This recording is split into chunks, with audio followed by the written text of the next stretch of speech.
자, 오늘 말씀은 신명기 28장의 이제 마지막 절까지 우리가 봤잖아요. 그래서 그 신명기 28장은 누구의 설교라고요? 모세의 설교입니다. 그 모세의 설교를 하다가 이제 마지막에 그 결말이 있어야 되잖아요. 그래서 결말은 하나님 말씀을 잘 지키도록 해라. 그런데 이제 지키면은 축복이고 지키지 못하면은 저주받는다. 이제 이런 얘기를 했습니다. 그래서 그 28장의 1절에서 68절 중에 1절에서 14절까지가 축복이고요. 15절에서 마지막 68절까지가 저주예요. 그러니까 이제 저주의 분량이 한 3배 이상 이렇게 되죠. 그렇게 되는데 그래서 그 축복과 저주가 짝을 이루는데요. 처음에는 다 그 축복의 문 여는 키를 얘기합니다. 말씀을 잘 듣고 지켜 행하면 복을 받는다 이랬고요. 1절에, 2절에. 그리고 이제 15절에 보면 말씀을 듣고 행하지 아니하면 저주의 문이 열린다 해서 그 축복을 얘기할 때도 앞에 이렇게 하면 된다. 근데 저주 받을 때도 이렇게 하면 저주 받는다. 이렇게 얘기를 해요. 그렇게 해서 짝을 이루고 있고요. 그 다음에 이제 축복의 내용과 저주의 내용도 짝을 이루고 있는데 이제 개인이나 가정이 받을 수 있는 축복이 있죠. 그래서 1절에 3절에서 6절까지 받는 그런 그 가정의 복 이런 게 나오고요. 그 다음에 이제 확대시켜서 공동체 국가 민족이 이제 받는 그런 축복이 있다. 그래서 이제 그 뒤에 있는 7절부터 14절 말씀까지가 이제 그런 내용입니다. 그래서 이제 저주도 보면은 3절에서 6절에 축복하고 완전히 거꾸로 되는 그런 이제 저주를 이제 6절부터 19절까지 말한 다음에 그 다음에 이제 또 확대된 국가민족의 저주를 20절부터 63절까지 얘기를 해요. 근데 이제 이 저주가 이제 1차 저주, 2차 저주, 3차 저주 이렇게 해서 그 저주의 분량이 상당히 많습니다. 그래서 오늘 본문은 그 세 번째에 해당하는 저주, 국가민족이 받는 저주. 그래서 그 오늘 얘기는 그 저주받는다라고 하는 얘기를 다시 한번 이제 첫 번째, 두 번째 했던 것을 다시 한번 정리해서 확인하면서 결말을 이제 짓고 있는 겁니다. 자, 그러면 이제 그 저주받는 얘기를 몇 번 더 했는데요. 그러니까 아무래도 굉장히 좀 기분이 좀 안 좋죠. 저주를 왜 받느냐라고 얘기를 하는데, 근데 이제 이 얘기를 생각하면 하나님의 간곡한 부탁이라고 봐야 되겠어요. 우리가 십계명 그럴 때 너희는 이 계명을 꼭 지키라 했잖아요. 지키라 할 때 예배를 꼭 드리라, 부모를 꼭 공경하라, 부부간에 서로 사랑하라, 물건을 뭐 귀히 여기라 이렇게 말하는 거거든요. 하라고 하는 게 아니라 하지 말라고 해요. 그래서 하지 말라고 하는 금지 명령을 통해서 오히려 하라고 하는 명령보다도 더 강한 이런 것들이 이제 말씀하는 거죠. 하지 마라고 하는 얘기는 이거는 꼭 해야 돼. 그런 얘기에 대한 강조법이라고 보겠어요. 그래서 여기 나오는 1차 저주, 2차 저주, 3차 저주 이렇게 하는 내용들은 그러니까 이런 저주가 있으니까 이건 안 되겠지. 그리고 어디로 돌아가라고요? 축복으로 돌아가, 축복으로 돌아가, 축복으로 돌아가. 이제 이런 얘기가 되겠죠. 그래서 이 거꾸로 뒤집으면 진짜 그 축복의 길로 인도하는 그런 겁니다. 우리가 이제 등 따뜻하고 배부르면요, 이게 등 따뜻하고 배부른 줄 몰라요. 그런데 이제 춥고 배고프면 알아요. 부모님 살아계실 때는 부모님 별로 몰랐거든요. 그래서 또 부모님 돌아가시고 나면 또 막 찾아가가지고 산소 가서 절도 하고 막 그래요. 그 참 이상해요. 그러니까 그 하나님께서 이러면 저주받아라는 얘기는 꼭 저주를 피하고 하나님의 축복을 받도록 해라. 그런 게 되겠죠. 그래서 우리는 이것을 고맙게 여겨야 됩니다. 빨간불이니까 조심해서 가. 그런 얘기가 되겠죠. 그 베드로가 이제 큰 사고를 치잖아요. 다른 사람들이 다 예수님을 부인하고 도망간다 하더라도 나는 절대로 예수님을 버리고 가지 않을 거예요. 배신 안 합니다. 큰 소리 쳤잖아요. 그래서 처음에는 진짜로 제자들이 도망갈 때 베드로는 예수님을 따라갔어요. 근데 이제 안 되겠다 싶으니까 너 예수님의 제자 아니냐라고 하니까 그때부터 이제 베드로가 나 몰라요라고 하죠. 나 몰라요. 절대로 나는 예수님의 제자가 아니고 그러고 3번을 부인해 버렸잖아요. 그러니까는 정말 자기가 원치 않는 그런 배신자 자리에 떨어졌어요. 근데 이제 예수님께서 부활하신 다음에 갈릴리로 찾아갑니다. 고기 잡고 있는 이 베드로에게 베드로야 고기 잡았냐? 와서 아침 먹자. 그래가지고 이제 네가 나 사랑하느냐 묻죠. 그러니까 이제 베드로가 찔리잖아요. 그래서 내가 주님을 사랑하는 줄 주께서 아십니다. 또 묻잖아요. 네가 나 사랑하느냐? 내가 주님 사랑하는 주님께서 아시잖아요. 그렇게 하거든요. 세 번을 묻거든요. 그래서 그 세 번 부인한 베드로가 결국에는 다시 순교하는 베드로로 돌아오게 돼요. 그래서 우리는 그 하나님 말씀이 오른편 왼편 이렇게 돼 있기 때문에 밤과 낮이 있잖아요. 낮에 잘 산다는 얘기는 또 밤에 잘 살아야 되는 얘기입니다. 밤에는 잘 쉬고 그래야지 이제 잘 사는 거잖아요. 그러면 또 아침에 가서 열심히 일하잖아요. 그래서 하나님의 축복의 동산에 올라가려고 하면 저기는 저주의 동산인데 저쪽 근처에 가면 안 되겠다. 그걸 알아야지 우리가 거기로 안 가고 축복의 동산으로 올라가는 겁니다. 그래서 우리가 항상 균형이 있어야 되거든요. 오른편 왼편 균형이 있어야 돼요. 눈도 양쪽으로 조금 부족하더라도 양쪽 눈을 떠야 되는 거지 한쪽 눈은 없고 한쪽 눈은 막 2.0이 넘어가고 그래봐야 별로 도움이 안 됩니다. 그리고 오른팔 왼팔도 좀 부족한 것 같지만 양팔로 쓰는 게 낫지 왼팔은 없고 오른팔만 2배로 길어버리면 그거 별로 쓸모가 없어요. 균형 감각이 있어야 되거든요. 그래서 항상 우리는 축복으로 저주로 끼우러질 수가 있어요. 그때마다 바로 잡아서 저주는 아니다. 그러니까 축복으로 가야 되겠다. 그런 마음으로 하나님의 인도를 잘 받으면 마침내 복된 백성이 되는 줄로 믿습니다. 자, 그래서 오늘 첫 번째, 두 번째 저주를 종합해서 다시 한번 이런 저주는 꼭 피하기를 바란다라는 뜻에서 부탁하는 건데요. 자, 58절. 네가 만일 이 책에 기록된 이 율법의 모든 말씀을 지켜 행하지 아니하고 내 하나님 여호와라 하는 영화롭고 두려운 이름을 경외하지 아니하면 그랬죠. 그러니까 이제 그 저주는 그냥 막 저주하고 싶어서 저주하는 게 아니고 그냥 운이 없어서 저주받는 게 아니야. 하나님과 약속이야, 약속. 근데 하나님의 약속을 일방적으로 깨게 되면은 거기에 따라서 하나님은 그와 같은 벌을 내리시는 거야 라고 하는 거죠. 그래서 뭡니까? 말씀을 지켜 행하지 아니하고 그랬어요. 그러니까 이건 생활이에요. 그래서 우리가 하나님의 축복을 그냥 로또라고 생각하면 안 됩니다. 한 번 뭔가를 해가지고 복을 받고 뭐 평생에 내가 복 없어도 살 것 같다. 막 일확천금을 해서 그런 건 아니고 우리의 생명이라는 것은 그냥 삶입니다. 삶. 그래서 밤에는 잘 자야 되는 거고 아침에 되면 눈 뜨고 할 일이 있어야 되는 거고요. 또 봄 되면 나가서 씨를 뿌리는 게 있어야 되고요. 여름에는 좀 땀을 흘려야 돼요. 땀을 흘려야 돼요. 그러면 이제 가을에 추수하게 되고 이렇게 해서 생활 속에 하나님의 축복이 이렇게 깃들어 있거든요. 그래서 알고 보면 모든 게 다 그렇습니다. 만약에 우리 집에 먹을 게 금만 있으면 어떻게 돼요? 금만 있으면은 사람 굶어 죽어요. 어떻게 그 금속을 먹습니까?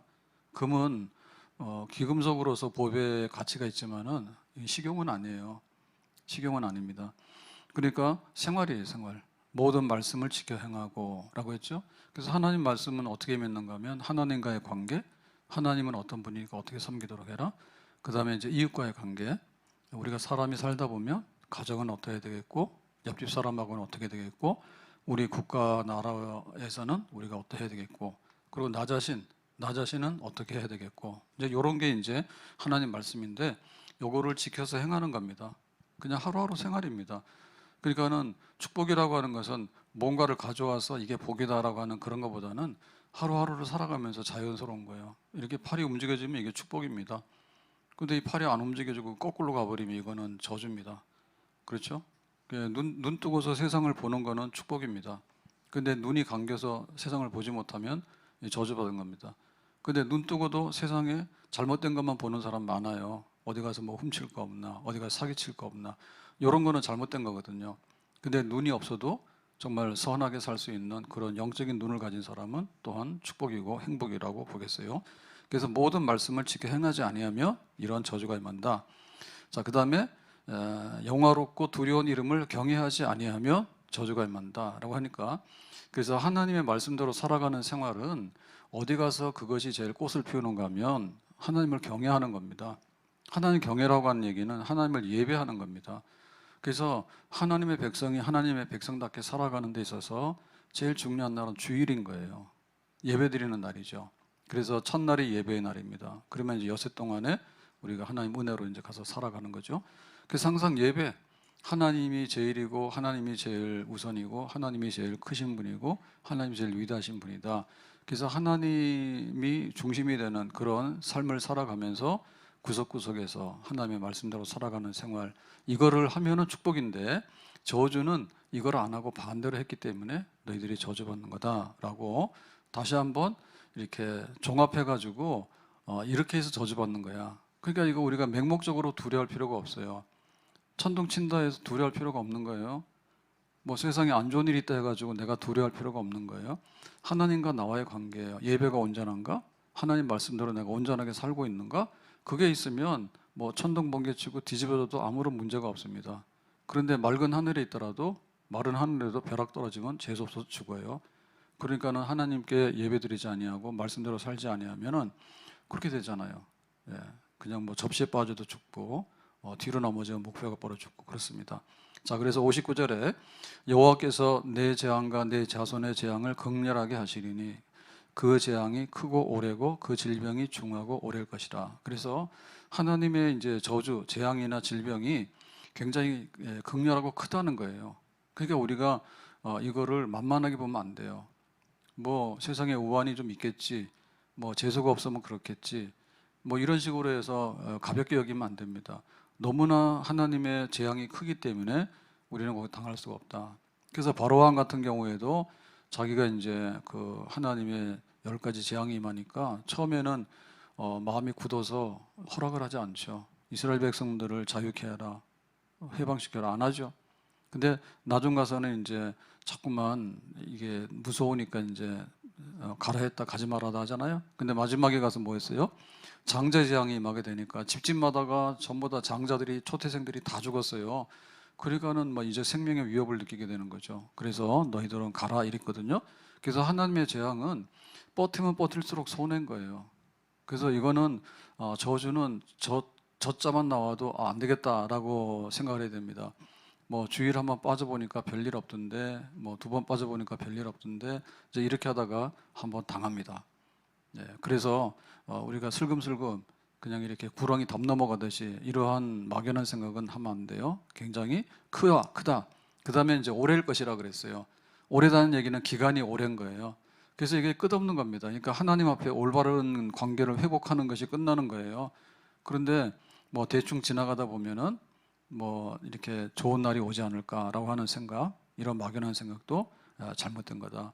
이 한정이 없이 길고 너무나 막대하게 크기 때문에 하나님 앞에 내가 바로 서는 것만이 저주가 아닌 축복의 길로 가는 거다라고 허리띠를 졸라매야 된다. 자, 60절에 여호와께서 내가 두려워하던 애굽의 모든 질병을 내게로 가져다가 내 몸에 들어 붓게 하실 것이며라고 했죠. 그러니까는 옛날에는 하나님이 하나님 백성들에게 치유를 주셨어요. 그 애굽의 10가지 재앙이 임할 때 뭐 악질이나 독점이나 이런 질병들도 하나님 막 치시거든요, 애굽 사람들을. 그럴 때 이스라엘 백성들은 면제예요. 예, 그리고 뭐 흑암의 재앙이 임하더라도 이스라엘 백성들 땅에는 멀쩡하게 해가 뜨고 했어요. 그랬는데 이번에는 반대예요. 오히려 세상 사람들은 건강한데 하나님의 저주받은 백성들은 세상에 없는 병들이 막 돌아요. 네, 그래서 네 몸에 들어 붙게 하실 것이며 라고 했죠. 그러니까 오히려 하나님이 우리에게 깨끗하게 하고 이렇게 건강을 더 좋게 해야 되는데 오히려 막 병들이 몰려와가지고 들어붙어가지고 병이 나가지도 않게 해가지고는 전부 다 그냥 죽어가는, 병들어가는 그런 거 생각만 해도 무시무시한 거죠. 하나님은 치유의 하나님인 줄로 믿습니다. 하나님 우리를 고치시고 치유하시는 분이잖아. 근데 하나님께서 왼손으로 쳐버리면 병이 달라붙어가지고 떠나지 않는다 했습니다. 자, 61절에 이 율법책에 기록되지 아니한 모든 질병과 모든 재앙을 네가 멸망하기까지 여호와께서 내게 내리실 것이니 그랬죠. 그러니까는 여기 성경에도 보지 못했던 그런 질병이나 재앙들이 너무너무 많이 있는데 네가 멸망할 때까지 하나님은 너를 심판하실 수 있어, 저주하실 수 있어 라고 하니까 다른 어떤 그 막연한 생각하지 말아 그겁니다. 정말 우리가 항복을 해야지 끝나는 것이지, 우리가 항복을 해야 끝나는 것이지 멸망을 해야지 이게 끝이 나는 거예요. 그러니까 멸망당하기 전에 우리가 하나님 앞에 바르게 청산하는, 끝까지 가보자가 아니라 끝까지 가면 하나님은 멀쩡하지만 우리만 상하는 거예요. 그래서 하나님 앞에 우리가 빨리 회개하고 축복의 자리로 가야 될 줄로 믿습니다. 자, 62절 다 같이 읽어보겠습니다. 너희가 하늘에 별같이 많을지라도 내 하나님 여호와의 말씀을 청종하지 아니하므로 남은 자가 얼마 되지 못할 것이라. 그래서 아브라함이 원래 부름 받을 때 75세였잖아요. 갈대 오래 있는데 그러면 떠나라. 그러면 이제 큰 민족을 이룬다. 이름이 창대케 된다. 그렇게 말했습니다. 그러니까는 하나님께서 하늘의 별같이 자식이 없는 가운데 25년을 기다려서 이삭이라고 하는 아들이 나왔어요. 그 다음에 이제 이삭의 아들이 야곱인데 야곱의 아들이 12이잖아요. 그게 이제 이스라엘입니다. 그렇게 가지고 아브라함이 혼자 시작했는데 아들 하나 낳았는데 25년이 걸렸거든요. 그래서 아브라함이 한때는 굉장히 낙심을 했어요. 하나님 이게 뭡니까 그랬더니 아브라함 낙심하지 마라. 밖에 나와봐 해가지고 이제 하늘의 별들 봐라. 별들 셀 수 있나라고 했더니 못 세죠. 그러니까 걱정하지 마. 내가 약속한 대로 분명히 이루어질 거야. 하늘의 별처럼 많은 자손을 줄 거 했는데 진짜 그렇게 됐어요. 근데 이제 하나님께서 이 이스라엘 백성이라도 저주하게 되면 어떻게 되냐면 이제 남은 자가 얼마 없어서 멸망하게 되고 나중에 멸절하게 되는 거예요. 인구가 기하급수적으로 불어났어요. 야곱이 이스라엘이 애굽에 갈 때 70명이 갔잖아요. 76명이 갔잖아요. 가족들이. 그랬는데 나중에 이제 그 출애굽할 때 되면 한 200만 되도록 해서 막 번성했잖아요. 하늘의 별처럼. 어디다가요? 고센 땅에다 두고서요. 고센 땅이 비옥하고 목축하기 좋은 땅이거든요. 그리고 거기서 막 번성해가지고 막 나와요. 그랬는데 반대로 하면은 이스라엘이 멸절해서 없어지게 되는 겁니다. 실제로 그 아수르 북이스라엘은 아수르에 멸망당해가지고요 없어져 버렸고요. 바벨론의 포로로 잡혀갔을 때 남쪽 유다도요. 그 남은 자가 겨우 2만 명 정도, 남은 자 2만 명 정도만 남아 있고 북쪽 이스라엘은 아수르에 다 멸망당해서 없어져 버리고 바벨론으로 잡혀갔을 때 2만 명 정도 남아 있었습니다. 그다음에 로마가 이제 그 유다를 멸망시킬 때 그때 보면은 주 70년에요. 사륙당한 사람들이 한 200만 된다고. 사륙당한 사람이. 그러니까 병들어 죽고 또 뭐 질병으로 죽고 굶주려 죽고 이런 사람 말고도 막 사륙당한 사람이 학살당한 사람은 200만이 된 정도로 그렇게 하나님이 반대로 하게 되면 아주 그냥 멸족이 되는 그런 자리로 가게 된다. 그러니까 이런 거는 너무나 미래가 암울하고 아무것도 없는 거기 때문에 절대로 가면 안 된다는 얘기가 되겠습니다. 자, 63절에 보면 여호와께서 너에게 선을 행하시고 너희를 번성하게 하시기를 기뻐하시던 것 같이 이제는 여호와께서 너희를 망하게 하시며 멸하기를 기뻐하시리니 너희가 들어가 차지할 땅에서 뽑힐 것이요. 이제 가나안 땅에 들어가서 이제 나라를 세우고 이제 다윗이 강성한 이스라엘의 그 어떤 국가의 기반을 마련하고 솔로몬 때 이제 부귀영화가 가득한 이제 이런 나라가 됐잖아요. 근데 이제 여기 뽑힌다는 얘기는 반대예요. 하나님이 애굽에서 건져가지고 가나안 땅에다 갖다 놓는 거는 심는 겁니다. 근데 심는 거는 여기 심어가지고 그 물가에 심은 나무처럼 뿌리를 내리고 번성해가지고 이제 많은 열매가 있고 그러면은 주변 나라들에게 너희들이 왜 이렇게 잘 돼? 그러면 우리는 하나님 믿는 백성이야. 이렇게 해가지고 이제 하나님의 그 영광의 빛 이런 거를 이제 세계 열방에 선교하는 아름다운 덕을 전하는 선교하는 이제 이런 백성이 돼서 심은 거예요. 심은 거. 심으니까는 자리를 잡으면서 하나하나 이제 번성해서 이제 막 숲을 이루고 이렇게 되잖아요. 난지도 보세요. 난지도가 막 쓰레기 동산 아닙니까? 우리 처음에 일산 올 때만 해도 거기 쓰레기 막 이 산이 돼가지고 막 더럽고 그랬거든요. 근데 지금 보면 막 숲을 이뤄가지고요. 그렇게 됐어요. 한강변에도 그냥 놔두면 습지에 보면은 막 나무들이 많이 자랐어요. 그래서 숲을 이루거든요. 그러니까 이거는 심어서 가꾸는 거예요. 그 하나님께서 애굽에서 종살이해서 그냥 비리비리하는 백성들을 거기다 갖다 심어가지고는 멋진 나라를 이렇게 건설해가지고 이렇게 했는데 이 하나님을 떠나고 하나님을 예배하지 않고 이렇게 되면은 뽑아내가지고 하나님 뽑아가지고 던져버린다고. 그럼 어떻게 돼요? 완전히 멸망의 백성이 되는 거죠. 축복하고는 전혀 반대가 되는 거예요. 자, 그 다음에 64절을 보면 이렇게 되어 있습니다. 여호와께서 너를 이 땅 끝에서 저 끝까지 만민 중에 흩으시리니 네가 그곳에서 너와 내 조상들이 알지 못하던 목석 우상을 섬길 것이라. 그래서 하나님이 불러 모아야지 축복의 백성이잖아요. 교회 모입시다. 하나님께서 불러 모을 때 저쪽에는 세상 사람들이라 그러니까 우리가 하나님 품 안에 이렇게 모이잖아. 근데 하나님께서 막 흩어버리면 어떻게 돼요? 흩어버리게 되면은 어디 가서 존재감도 없고 어디 가서 밥 먹고 살기도 힘들어요. 예, 가가지고 구박이나 받고 이렇게 되는 겁니다. 뿔뿔이 흩어져서. 그래서 남의 나라에 흩어지면 어떻게 됩니까? 가서 고생하죠. 나그네니까. 그래서 외국 사람들 오면은 다 그 자기 나라 마음대로 못 하는데, 근데 우리나라는 좀 안 그런가 봐. 뭐 대학가에 뭐 경희대, 뭐 여기 성대, 뭐 고대, 요 서울에 있는 대학가에도 그 학교 앞에 분위기가 이게 중국 타운, 차이나 타운 비슷하게 됐다 하더라고.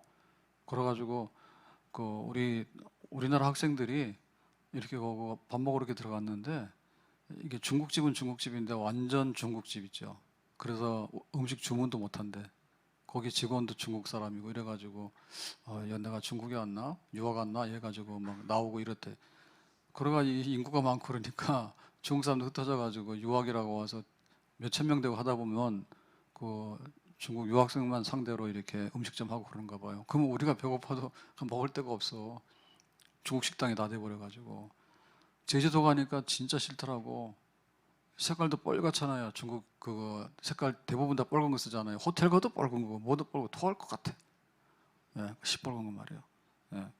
그러니까 이게 흩어버리게 되면은 어디 가서 정말 이렇게 힘이 세면은 가서 다 자리를 잡지만은 힘 없는 사람 갖다 흩어놔 버리면 어디 가서 그냥 존재감도 없고 그냥 얻어먹고 살기 힘든 그런 미약한 백성이 돼서 사라져가는 겁니다. 불꽃이 사라져가는 겁니다. 그런데 흩어져서라도 하나님이라도 섬기면 좋은데 그게 아닌 거예요. 목석 우상을 섬긴다 했죠. 지금 여기 예루살렘에 있을 때는 누구를 섬겼어요? 하나님 여호와를 섬겼잖아요. 하나님은 우리를 애굽에서 구원해서 해방시킨 하나님. 그런데 그 하나님은 천지 만물을 지으신 하나님. 근데 이 하나님을 섬기는 그야말로 엘리트, 영적으로 볼 때 엘리트고 제일 그 높은 곳에 있는 그런 거룩한 백성이 포로로 잡혀가서 흩어져 가지고 어디 가서 자기들 막 얼굴도 못 들고 다니면서 거기서 이제 목석 우상 이런 거 섬기라 하니까 지저분하고 저급한 아주 하급한 이런 우상들이나 섬기면서 거기서 빌부터 먹고 살아야 되니까 이게 육신적으로도 굉장히 자존심이 상하지만 영적으로 볼 때 얼마나 자존심이 상하냐고. 그래서 우리가 항상 하나님 중심 그러면 교회 중심이 돼야 됩니다. 아멘. 교회 중심이 돼가지고 우리가 교회를 정말 이렇게 유지하고 지켜나가고 하는 이런 것들을 안 하게 되면 나중 가서 어디 가서 우리 예배 드릴 때도 없어요. 그러고 믿는 사람이 모이라 그러면 어디 가서 모이겠어요. 그러니까 교회 와서 모여야지 거룩한 사람들이 모임이 되잖아요. 그러니까 우리가 이런 걸 안 하게 되면 나중에는 저 무당집 찾아가게 되고 그렇게 돼버리게 되고 어디 가서 예배 드리지도 못하게 되는 그런 불쌍한 백성이 되는 겁니다. 그러니까 우리가 예배가 드려지게 되고 성전이 서 있고 이렇게 할 때 첫째가 하나님께 예배, 그 다음에 하나님 말씀대로 사는 백성, 그래야지 우리가 영적으로 누리는 이 모든 축복이 흘러 넘치게 되는 줄로 믿습니다. 우리가 북한을 보면 안 됐잖아요. 일단은 먹고 사는 게 힘들지 않습니까? 근데 더 안 된 게 뭔가면 영적인 게 너무 안 됐어요. 영적인 게 안 돼가지고는 뭐 김일성이 우상 숭배하잖아요. 예? 그래가지고 뭐 김자만 붙으면 뭔가 잘못하면 큰일 난다며요. 뭐 사진을 뭐 함부로 만지고 그러면 큰일 난다더라고. 그러니까 영적으로 얼마나 답답하냐 말이에요.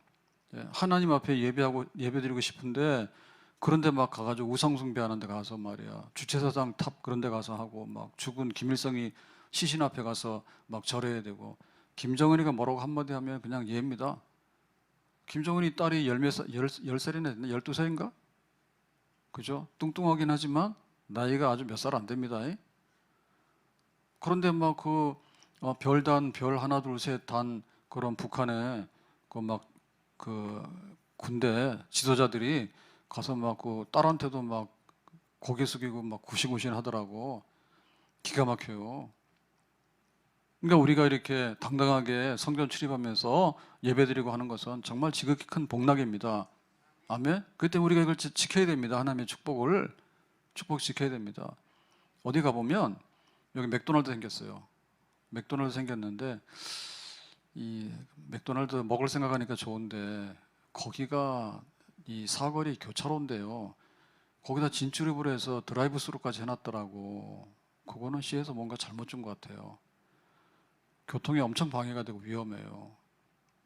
그거는 그렇게 여기 지금 4차선, 8차선인가? 8차선인가 되는 사거리에다가 어떻게 진출입을 그냥 합니까? 우리 교회도 여기 보면 가감선이라 해서 교회 앞에 이만큼 이렇게 20m인가 뒀죠. 그거 평당 1,000만 원짜리입니다. 그거. 평당 10평인가 샀는데 1억 넘어 주고 샀어요. 홀트에서. 얼마나 비싸게 파는지 그거를. 그러면은 거기 막 맥도날드도 그 가감선을 해가지고 하든지, 그래도 거기는 가감선도 해당이 안 돼요. 막 사거리 와서 서버리고 가야 되는데 어떻게 끼어듭니까 거기를? 뭐가 잘못됐어요. 고양시장 바꿔야 될 것 같습니다. 그래서 이렇게 우리가 수준이 있는데요. 영적인 거를 세상 가면요. 맥도날드 가면 맥도날드 반짝반짝하게 해놨어요. 현대백화점 가면요. 반짝반짝하게 해놨어요. 어디 뭐 놀러 가는데요. 다 반짝반짝하게 해놨어요. 식당이고 뭐고. 근데 교회는 뭐냐면 네가 알아서 하라고 해. 그러면 나중에 우리가 천덕 꾸르게 돼야 돼요. 내 집은 초가집이지만은 하나님의 집은 궁궐이다. 이런 마음을 가져야 될 줄로 믿습니다. 그래야지 축복의 백성이 되는 거예요. 그냥 하나님 하라는 대로 안 하고 아무렇게나 하고 그러면 나중 가서 어떻게 되냐면 끌려가서 고개도 못 들면서 밥이나 겨우 얻어먹는데, 그것도 목석에다가 절하라 그러면 절하는 수밖에 없어요. 우리가 섬기는 신에다 절해 라고 하면 절하는 거지. 근데 이거 안 하는 사람이 누구냐면 다니엘의 세 친구들은 이거 안 했죠. 죽어도 못해. 사자굴에 들어가도 기도는 할 거야. 풀무불에 던져줘도 이 금신상 앞에는 절 못해 이랬잖아요. 정말 자기들은 믿음이 있었기 때문에 그래요. 근데 대부분 그렇게 못한다. 자, 65절에 이 여러 민족 중에서 네가 평안함을 얻지 못하며 네 발바닥에 쉴 곳도 얻지 못하고 여호와께서 거기에서 내 마음을 떨게 하고 눈을 쇠하게 하고 정신을 산란하게 하시리니. 그러니까는 이렇게 잡혀가서 흩어지게 되고 우상숭배에 끌려다니게 되고 우상숭배에 절해라고 하면은 영적으로 정말 너무 힘들고 이런 생활하는데, 이거는 육신적인 고통이 아니라 영적인 고통이에요. 마지막에는 마음의 고통인 거예요. 그래서 이 마음이 정신이 산란해. 마음에 평안함이 없어. 그러니까는 이 정신적인 고통이나 영적인 고통이 너무나 큰 겁니다. 너무나 큰 겁니다. 그래서 마음 편하지가 않은 거예요. 마음 편하지가 않은 거예요. 그러니까는 외적인 평안도 없지만은 내적인 평안이 없는 거예요. 내적인 평안에 마음의 평안함과 영혼의 평안함이 없어. 어디 가더라도 육신적으로 고통받는 거는 그걸로 끝나는데, 우리 마음이 괴롭힘을 받으면 24시간 우리 몸은 잠들어 버릴 때는 조금 모르거든요. 근데 정말 정신이나 이 영혼은 잠들어도 그게 편안한 게 아닌 거예요. 악령을 꾸고 막 그렇거든요. 악몽을 꾸고. 그럼 막 정신적인 고통이 너무 심해. 그러니까 나중에 사람이 그냥 철저하게 이렇게 망가지게 되는 거죠. 자, 그래서 어떻게 고통을 받는가 하면 66절에 보면 내 생명이 위험에 처하고 주야로 두려워하며 내 생명을 확신할 수 없을 것이라. 그러니까 이 사느냐 죽느라고 하는 그 생존의 위기, 그 다음에 내일에 대한 어떤 그 불안감과 절망감 이런 데 꽉 차 있으니까 어떻게 할 수가 없죠. 어떻게 할 수가 없죠.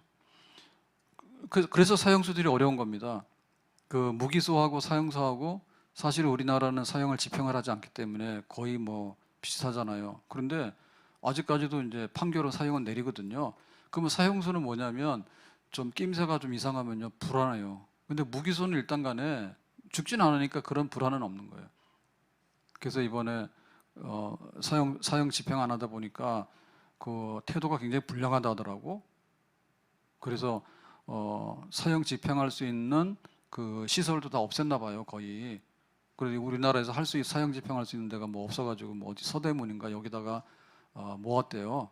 사형 선고받은 그 죄수들 모아놓으니까 모범수가 됐대요.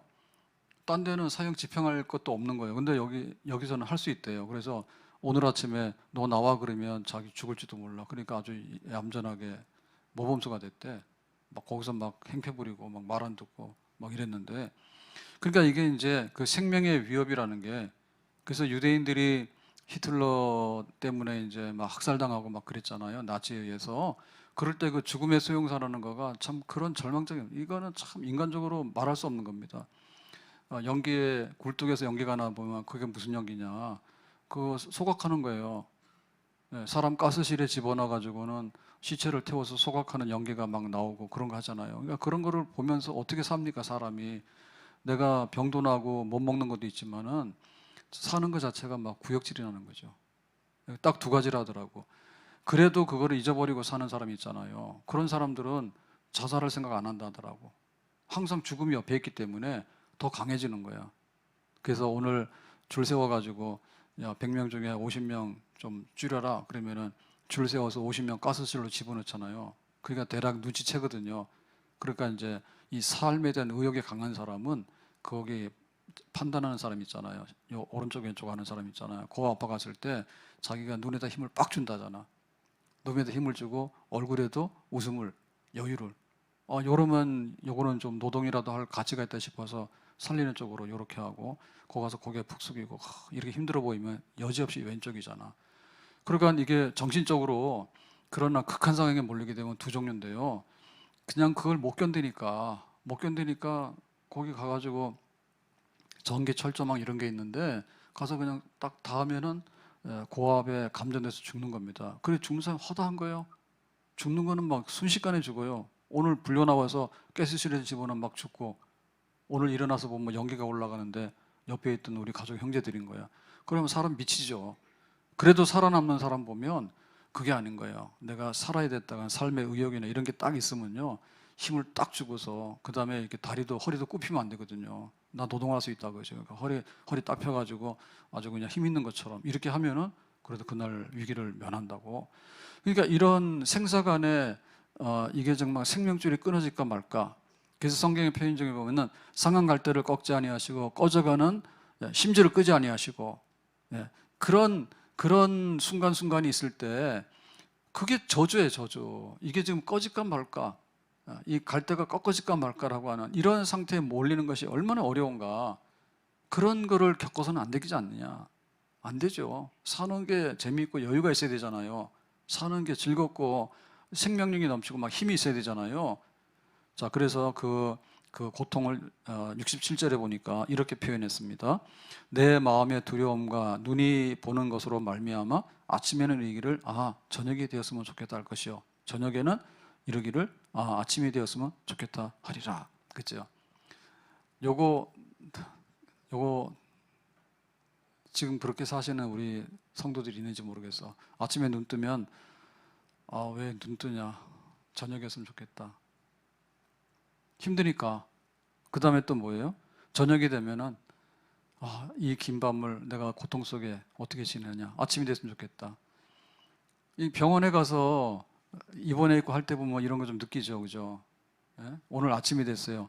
그러면 어떻게 내가 좀 잠을 자고 좀 편안한 시간이 올까? 저녁 생각이 나고. 저녁이 되면 잠 못 자고 고통이 너무 심하니까, 통증이 심하니까 외롭잖아. 그러니까 또 아침 생각이 나고 그러잖아. 그러니까 이게 살기는 살았지만은 죽은 거예요. 근데 죽으면 좋은데 죽지도 못해. 예, 내가 살긴 살아야 되는데 산 것도 아니고 죽고 싶어도 죽는 것도 아니고. 그러니까는 아침 되면 저녁이 됐으면 좋겠다. 저녁이 되면 아침이 됐으면 좋겠다. 완전히 이게 뭐냐면 지옥 생활이죠. 매 순간이 지옥입니다. 매 순간이 정말 흑암의 그런 공포 속에서 어둠 속에서 살아가게 되는데 이런데 너희들이 떨어지게 돼. 나라가 망하고 병이 나고 끌려가고 우상숭배를 강요당하고 거기서 생사간에 항상 위협을 당하고 이렇게 되다 보면 이게 살아도 사는 게 아니야. 극한 어둠에 잡히게 되는 그런 고통의 생활이 있는데 피하도록 해라. 욥이 고난을 당할 때요 이와 같이 비슷한 그 고백을 하게 됩니다. 욥이 3장 1절에 보면 욥기요. 욥이 입을 열어 자기의 생일을 저주하니라 했죠. 너무 자기가 이제 자식 10명 다 죽고 자기 재산 다 날라가고 그다음 자기가 이제 종기가 생겨서 막 기와 가지고 이렇게 긁고 고통이 심하고 내 친구들이 와가지고 야 죄인아 너 숨긴 죄를 내놓으라 하고 그러니까 막 욥이 미치잖아요. 그랬을 때 자기의 생일을 저주한다 하죠. 내가 왜 태어나서 이러냐. 그래서 11절에 보면 어찌하여 내가 태에서 죽어 나오지 아니하였던가. 어찌하여 내 어머니가 해산할 때 내가 숨지지 아니하였던가. 그때 어머니 뱃속에서 내가 나오지 말았어야 되는 건데 또 나오다가도 그냥 사산 뭐 이게 태어나자마자 죽어야 되는데 죽지도 못하고 꾸역꾸역 나와가지고 이런 고통을 받게 되니까 참 살고 있는 것이 너무나 저주스럽다. 예, 이런 표현입니다.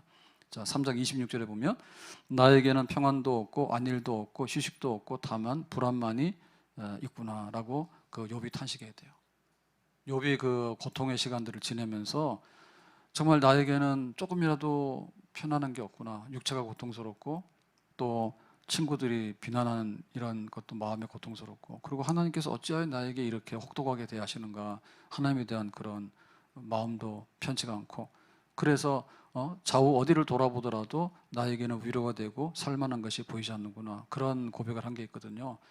그러니까는 하나님이 우리를 축복의 자리에서 반대로 던져버리게 되면, 저주의 자리로 던져버리게 되면 살아도 사는 것도 아니고 죽고 싶어도 죽지 못하게 되고, 아침 되면은 내가 저녁에 잠이나 자면 좋은데 저녁이 되면 아침에 해가 안 떴으면 좋겠는데, 이러한 그런 흑암에 던져지는 고난의 시간들 속에 들어가게 된다. 그런데 들어가지 말도록 해라. 자, 68절 이렇게 마무리하겠습니다. 여호와께서 너를 배에 싣고 전에 내게 말씀하여 이르시기를 네가 다시는 그 길을 보지 아니하리라 하시던 그 길로 너를 애굽으로 끌어가실 것이라. 거기서 너희가 너희 몸을 적군에게 남녀 종으로 팔려 하나 너희를 살 자가 없으리라. 그래서 하나님께서 이 이스라엘 백성들의 그 출발은 뭐냐면 애굽에서 종살이하는 데서 해방시킨 거예요.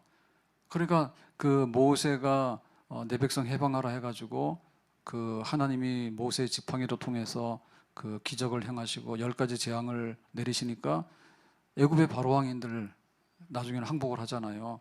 그래서 이제 애굽을 떠났죠. 애굽을 떠나게 될 때 뒤도 안 돌아볼 겁니다. 내가 다시는 애굽에 안 올 거다. 이 고통스러운 애굽의 노예살이와 그 애굽의 그 아주 그냥 그 억압받고 착취받았던 이런 생활, 이 멍에를 맸던 종살이했던 생활, 여기는 내가 다시는 뒤를 돌아보고 싶지 않다.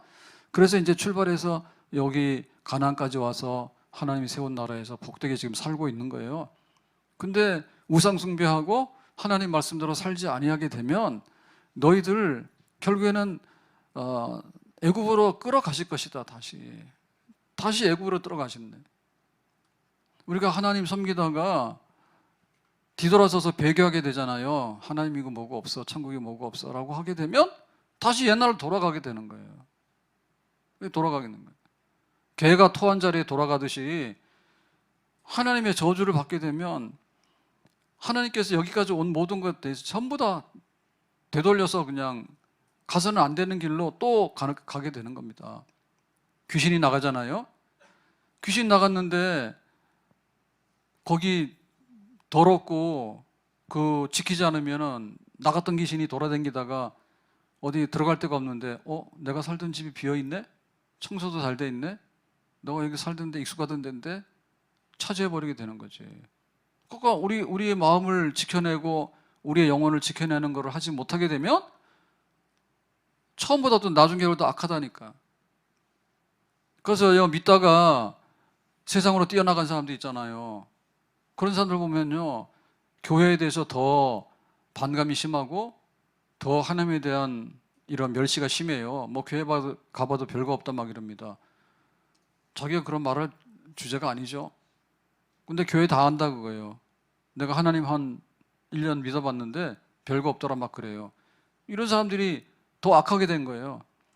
그러니까 하나님의 저주를 받게 되면 구원받은 그 모든 것들이 전부 다 뒤집어져서 하나님이 가나안 땅에 들어가서 젖과 꿀이 흐르는 땅에서 축복의 땅에서 니들이 마음껏 창고가 복이 넘치고 하는 일에 복이 넘치고 자손들이 번창하고 전쟁을 하더라도 승리하게 될 것이고 뭐 이런 구워주는 나라가 될 것이고 머리가 될 것이고 위에 있는 민족이 될 것이고 했는데 이게 전부 다 뒤집어져서 다시 애굽으로 끌려가서 노예살이, 여기는 다시 오면 안 되는데,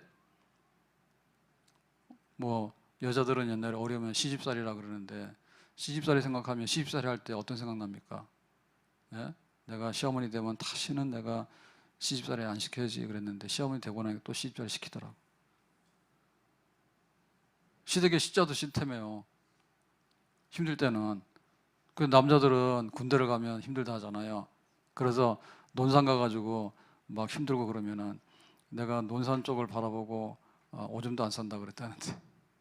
그런데 뭐 논산에 나오는 게 너무 많아. 그러고는 막 여기 인제나 원통이나 군인들 가서 막 고생할 때 얼마나 고생했어요, 그죠? 그러니까는 막 고생스러우니까 내가 다시는 안 올 거야 그랬는데 또 나중에 잊어버릴만 하면은 내가 여기서 옛날에 막 군대 생활했다고 자기 애들이나 막 가족들 데리고 가서 자랑하고 그러는데 거꾸로 말하는 거지, 그거. 근데 그게 옛날로 돌아간다 하지만 옛날로 돌아가는 게 아니니까 추억이 되니까 논산 가면 뭐 논산 참외가 어떻고 뭐 논산에도 거기 뭐 과일들이 많이 나오잖아요. 예? 그러니까 뭐 좋은 거야 뭐 이런 얘기 하지만 그 당시로는 너무 징글징글한 거예요. 그래서 우리가 잊어버리면 안 돼요. 왜 우리가 하나님의 축복의 자리를 떠나면 안 되는가 하면 이 축복의 자리를 떠나게 되면 옛날에 저주받던 자리에 마귀의 종이고 또 이게 뭐 지옥 백성이고 하나님의 그 심판 아래서 살던 이런 불쌍한 백성인 거예요. 근데 그 자리로 다시 돌아가는 거야. 그러니까 이런 일들은 절대로 우리에게 일어나서는 아니 되는 줄로 믿습니다. 그래서 철저하게 한 번, 두 번, 세 번 베드로 너 난 모른다 했잖아. 너 지금 나 사랑해? 라고 하니까 내가 주님 사랑하죠. 진실로 주님 사랑하죠. 왜 자꾸 묻습니까? 나중에 베드로가 십자가에 죽을 때까지 충성하는 그런 새로운 베드로가 되지 않습니까? 우리가 축복을 받기를 원하면 축복만 받기를 원하면 뜬구름이 되기 쉬워요. 받아도 그만이고 안 받아도 그만인 거예요. 그런데 내가 축복에 도달하지 못하면 저주야. 저주를 생각하니까 앞이 캄캄한 거예요.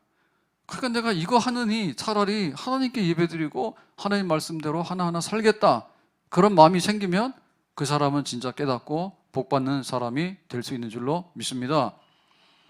병원도 감기 걸려가지고 들락날락 하면요. 아주 그냥 병원을 그냥 제 집 드나들듯이 합니다. 그래가지고는 막 쇼핑 다닙니다. 병원도 이리 갔다 저리 갔다 하거든요. 근데 된통 걸려가지고 당신 생명이 한 6개월 남은 것 같아. 막 암 진단 받거나 뭐 이래버리고 이러면은 정신이 번쩍 나요. 예, 그때부터는 대부분의 경우는 밥 먹는 것도 옛날처럼 안 먹습니다. 그러고 몸이 좀 이상하면요 항상 건강 먼저로 돌아가게 됩니다. 그래서 이게 하나님께서 하시는 일이 참 옳은 거예요. 왜냐하면 우리는 이 죄성이 많기 때문에 그냥 뭐 할래 그러면 100이면 100다 그냥 저주의 산에 올라가는데 거의 다 글로 가버려. 그러니까는 하나님께서 그걸 막기 위해서 저주의 산을 미리 보여주시는 거예요. 그게 너희들 이런 거 안 되겠잖아. 그러니까는 그때마다 허리띠를 졸라매서 돌아가. 그래야지 하나님께서 우리에게 예비하신 축복의 산에 올라가는 삶을 살게 된다. 그래서 우리는 하나님을 섬길 때 정말 하나님을 경외하고 하나님을 두려워하는 마음으로 섬겨야지 축복의 자리에 있게 되는 줄로 믿습니다. 오늘 이 68장을 28장을 마치면서 다시 한번 하나님은 축복으로 시작했잖아요. 그 축복의 말씀을 한번 확인하고 마치도록 하겠습니다. 자, 28장 3절. 성읍에서도 복을 받고 들에서도 복을 받을 것이며. 그래서 장소를 구분하지 않죠. 어디서나. 그다음에 4절에 내 몸의 자녀와 내 토지의 소산과 내 짐승의 새끼와 소와 양의 새끼가 복을 받을 것이며 해서 기업, 자식, 가축, 그다음에 농사 짓는 거 이런 것이 전부 다 넘쳐난다. 5절 내 광주리와 떡반죽 그릇이 복을 받는다. 해서 이제 그 먹고 남은 거 있죠. 남은 거가 쌓여가지고 저장할 수 있는 넉넉한 부유함. 그다음에 6절에 들어와도 복을 받고 나가도 복을 받는다. 해서 안에서나 밖에서나 뭐 어디에 가더라도 하나님께서 축복이 흘러넘치는 그런 여유롭고 넘쳐나는 삶을 살게 된다. 자, 7절에 보면 이제 더 큰 확대된 복을 말할 때요. 여호와께서 너를 대적하기 위하여 일어난 적군들을 내 앞에서 패하게 하시리니 그들이 한 길로 너를 치러 들어왔으나 내 앞에서 7길로 도망하리라. 그래서 하나님을 굳게 붙들고 말씀대로 살게 되면 가끔가다 원수들이 공격해 오지만 7길로 도망가서 완전하게 승리하도록 하나님께서 우리를 안보하시고 완전하게 지켜주시는 복이 있는 줄로 믿습니다. 8절에 여호와께서 명령하사 내 창고와 내 손으로 하는 모든 일에 복을 내리시고 내 하나님 여호와께서 내게 주시는 땅에서 내게 복을 주실 것이며 해서 우리 집만 창고가 넘치는 게 아니라 옆집도 창고가 넘치고요. 국가의 창고가 넘쳐요.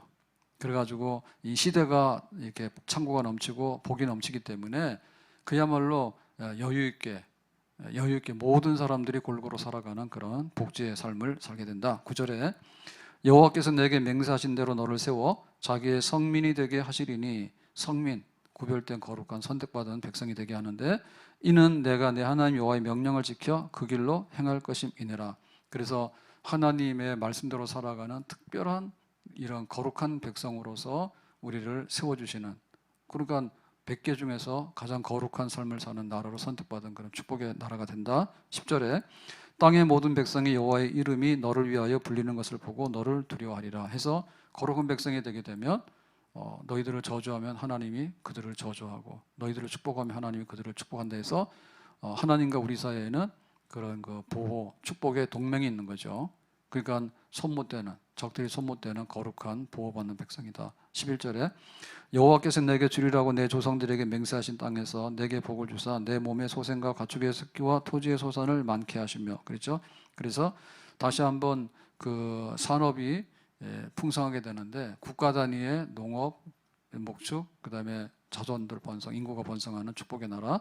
자, 12절에 여호와께서 너를 위하여 하늘의 아름다운 보고를 여시사, 하늘의 창고를 여시사 비가 오는데 내 땅에 때를 따라 비를 내리시고 내 손으로 하는 모든 일에 복을 주시리니 네가 많은 민족에게 꾸어줄지라도 너는 꾸지 아니할 것이요. 그래서 하늘의 문을 열고 닫아서 하나님께서 비를 주셔가지고 이렇게 잘 살게 함으로 인해서 꾸어주는 나라, 채권 주는 나라가 되지, 절대로 꾸러 다니는 그런 빈약하고 가난한 나라가 되지 않는다.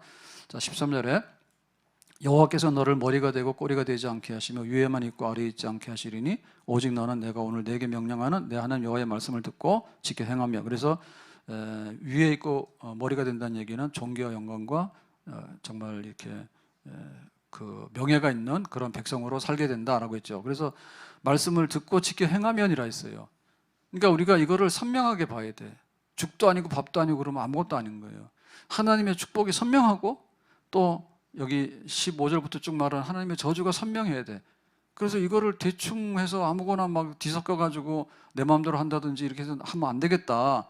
절대로 하나님을 떠나서 저주받는 자리에 가지 말 것이고, 하나님의 말씀대로 살기만 하면 반드시 축복의 산에 올라갈 것이고, 그래서 내 하루하루의 삶이 하나님의 축복을 밟고 살아가는, 그 땅에 살아가는 그런 삶이 되야 될 줄로 믿습니다. 성전에 올라와서 예배드리는 시간마다 우리의 예배가 하늘의 문을 열고 하나님의 축복을 누릴 수 있는 그런 그릇을 만드는 그런 예배 생활이 되는 줄로 믿습니다. 하나님 만복의 근원이라, 하나님이 복 주시는 가정, 하나님이 복 주시는 국가, 하나님이 복 주시는 자손들이 되도록 하는데, 하나님을 예배하며 하나님 말씀대로 살아가며 하나님께서 이렇게 계약을 맺으셨기 때문에 주님께서 맺으신 계약은 반드시 이행이 되어지는 줄로 믿습니다. 그런데 우리가 함부로 그걸 깨거나 등을 돌리게 되면 거기에 대해서는 우리 스스로 선택한 거기 때문에 하나님은 때때로 우리를 징계할 수밖에 없는데, 그런 자리는 우리에게 일어나지 않기를 예수님의 이름으로 축복합니다. 기도합니다. 오늘 주신 말씀과 같이 하나님께서는 축복과 저주의 산으로 우리를 선택해 놓으시고 초청하셨는데, 우리는 반드시 오른편에 있는 축복의 산에 올라가는 백성이 되기 원하고, 가끔 가다가 엉뚱한 생각이 날 때마다 저주의 산을 보면서 저거는 아니라고 판단해서 등을 돌리고 하나님 앞으로만 가는 거룩하고 성별한 축복의 사람으로 살아갈 수 있기를 원합니다. 예수님의 이름으로 기도합나이다. 아멘.